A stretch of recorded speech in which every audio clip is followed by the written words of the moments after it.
Hey Drow, welcome to Horsehead Bookends for another Gaming Friday. Now, today we are going to sit down and play the solo mode of D6 by Certifiable Studios, Dungeons, Dudes, Dames, Danger, Dice, and Dragons. Now, I just did an unboxing of D6 last week, and I'll post that link right there in the corner if you want to check that out. D6 is a 1 to 4 player, I guess you can call it an action-adventure game where you pick a class of character similar to a very popular role-playing game, and you traverse the land, you get skills, you roll your stats, you hunt monsters, and you get back to town to cash in bonus points. So I've already played D6 as a 2-player game. I have not yet played the solo mode, which is slightly different than the multiplayer game.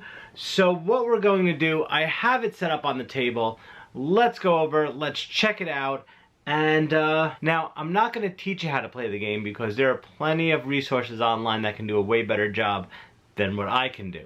But we'll play a few rounds, I'll point out some things to you, and you can get to take a look at the game in action. So let's head over to the table now and check it out. Okay, here we have D6 set up for a solo mode. The biggest difference is that you have to get out the hide collection board, and you have this other board right here that has 15 different monsters that you need to try to basically kill. One difference is that you only really have 4 rounds represented by this red cube.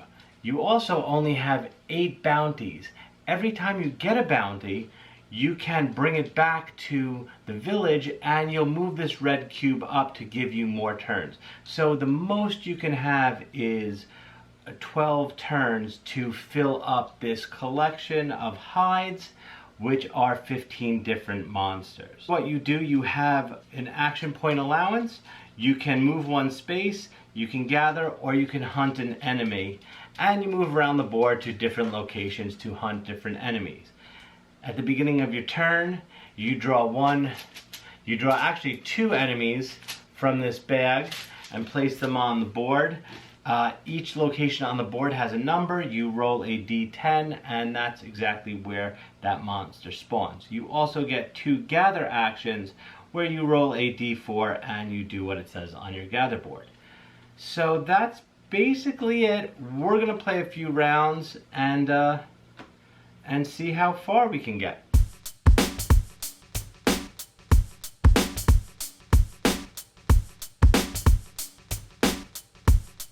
At the end of my action phase, instead of drawing heroic quest cards, I actually roll a d8 and I get to pick one of the heroic benefits.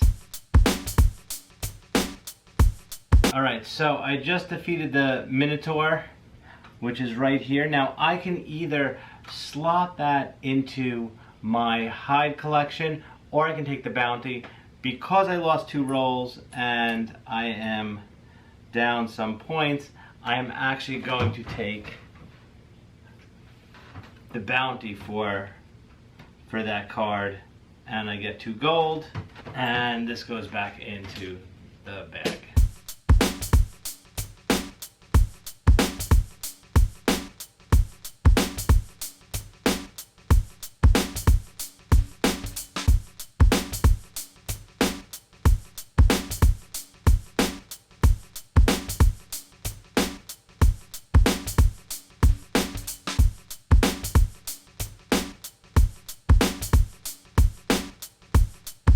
Okay, one big difference with the solo game is if you roll a 1, you get to pick a companion character that comes into play in your space. So my companion, I picked the bird, which if I'm not using a weapon or I have an advantage card, I get to roll an extra d4 for attack. So I'm going to put that right there, and they get to move with you. They can move 1 space each time I spend an action. So that's not too bad. Let me finish my turn, because after this turn, I get to go there, an event happens, which I'll explain in 1 second. Okay, so after the first 2 rounds, now an event takes place where you have to roll the percentage die and follow the instructions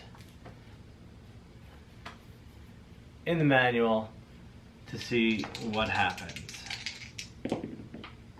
So 82. Alright, so that was a few rounds of D6 in the solo mode.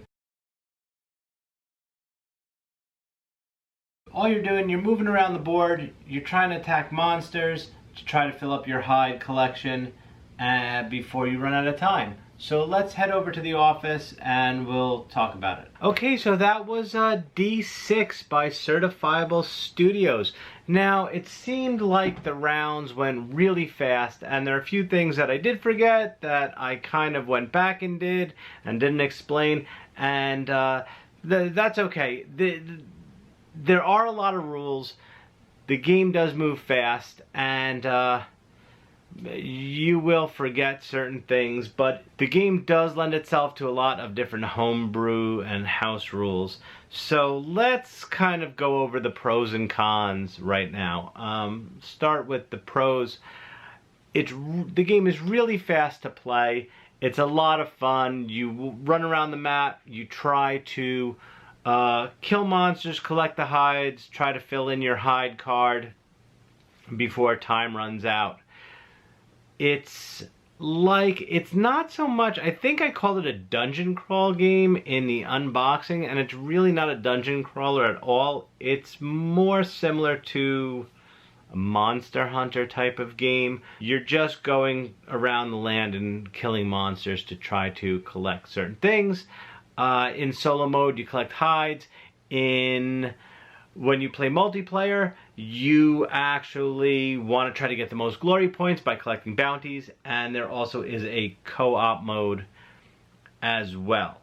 So it's really fun. It's pretty easy to teach. It's pretty easy to learn, and it's great for younger kids too. I taught my son how to play it. He's 7. He enjoyed it, and it was easy for him to grasp the rules with some light role-playing mechanics to it. Let's talk about the cons. The biggest con I can feel is the rule book. While it is extremely entertaining to read and there's a lot of information in here, the actual rules of the game are pretty bad. It doesn't explain a lot of things on how to play the game, and you have to really read certain parts to figure out what you have to do at certain times. So that gets to be a little frustrating, and you do tend to forget rules and steps and when you're supposed to do certain things because nothing is really spelled out for you in an organized fashion in the book.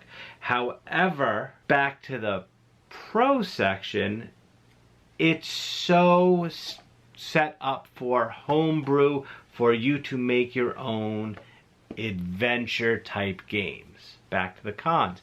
It is not a dungeon crawler, which someone looking for a RPG-esque type of game, you might be missing that dungeon crawl aspect of it. And if that's really what you're looking for, then D6 here is definitely not the game for you. But if you're looking for some quick, light, easy monster hunting, role-playing game, definitely look into it. Definitely pick it up. It is a lot of fun, and I did enjoy it. I don't know how I felt about the solo mode, though. I thought it was good. I just felt like it was missing a little something, and maybe that was my own fault for maybe forgetting a rule or two, but then again, really not the best rule book. So if you liked the video, please give it a thumbs up. Also, please don't forget to click on subscribe and ring the notification bell. You'll get notified anytime I upload a new video. Any questions or comments, please post them below, and I'll get back to you as soon as possible. If there's something in the game that you wanted to see that I didn't show, let me know as well down below, and I will try to answer your question and post another video on D6. Otherwise, talk to you later.